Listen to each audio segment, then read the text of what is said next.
ಬೆಳಗ್ಗೆ ಬೆಳಗ್ಗೆ ವೆಂಕಿ ಬಾಸ್ ದರ್ಶನ ಈ ಥರ ಆಯಿತು. ಒಳ್ಳೆ ದರ್ಶನ ಕೊಟ್ಟ. ಹಾಗೆ ಬೇಡ್ಕೊಂಡು ಮನೆಗೆ ವಾಪಸ್ ಆದ್ವಿ.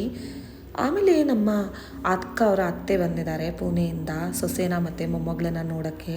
ಅವರು ಹುಣಸೆ ಹಣ್ಣನ್ನ ತೊಗೊಂಬಂದಿದ್ರು, ಅದನ್ನೆಲ್ಲ ಕಟ್ ಮಾಡಿ ಏನೋ ಕ್ಲೀನ್ ಮಾಡ್ಕೋತಾಯಿದ್ರು. ಆಮೇಲೆ ನಮ್ಮ ಅಕ್ಕ ಪಫ್ ತಿನ್ನಬೇಕು ಅಂತ ಹೇಳಿದ್ಲು. ಆ ರೀಸನಿಂದ ಪಫ್ ತಿನ್ಕೊಂಡು ನಾನು ಜ್ಯೂಸ್ ಕುಡಿಬೇಕು ಅಂತ ಅನ್ನಿಸ್ತು. ಸೊ ಅವಕ್ಯಾಡೋ ಜ್ಯೂಸ್ ಕುಡಿಯೋಕ್ಕೆ ಹೋದೆ. ಆಮೇಲೆ ಮನೆಗೆ ಬಂದು ಮಲ್ಕೊಂಬಿಟ್ವಿ ನಾವು. ನೆಕ್ಸ್ಟ್ ದಿನ ನನಗೆ ಮಲ್ಲಿಕಾ ಬಿರಿಯಾನಿ ಬಾ ಬಾ ಅಂತ ಕರೀತಿತ್ತು. ಸೊ ನಮ್ಮ ಅಕ್ಕನ ಕೇಳಿದೆ ಹೋಗೋಣ ಕಣೆ ಅಂತ.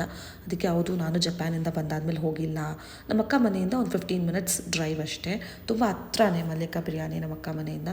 ಸೊ ಅಲ್ಲೋಗಿ ಮಟನ್ ಬಿರಿಯಾನಿ, ಕಬಾಬ್ ಮತ್ತು ಲಿವರ್ ಫ್ರೈ ತಿಂದ್ಕೊಂಡು ಐಸ್ ಕ್ರೀಮಲ್ಲಿ ಎಂಡ್ ಮಾಡಿದ್ವಿ. ಸಖತ್ ಎಂಜಾಯ್ ಮಾಡಿದ್ಲು ರಿಯಾನ್ಶಿ.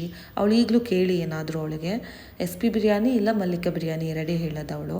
ಆಮೇಲೆ ಮನೆಗೆ ಬಂದಮೇಲೆ ಅವ್ರ ಅಜ್ಜಿ ಹತ್ರ ಅವಳು ಬೊಂಬೆನೆಲ್ಲ ತೊಗೊಂಡು ಬಾ ಮಾರೋಣ ಅಂತ ಕರೀ